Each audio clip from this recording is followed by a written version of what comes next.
Атажан. Ататай. Өсіретхан.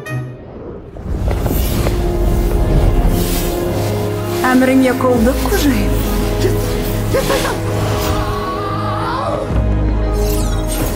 Мен бес бармақ қой кәдімгі. Бұл қалыпты жағдай. Сіздің аяғыңыз ауыр. Құттықтай.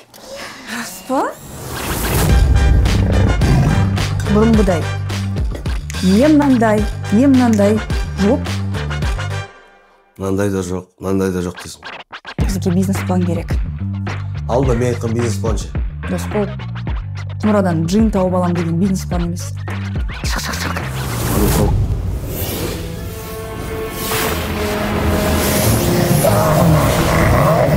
Сіздің үш тілегіңіз... Ой, білем.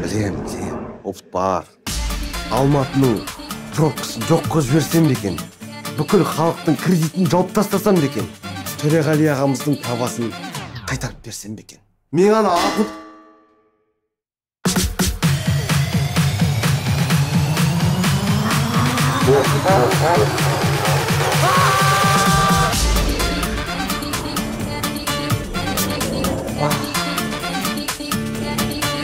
Осынға да жеттім ау.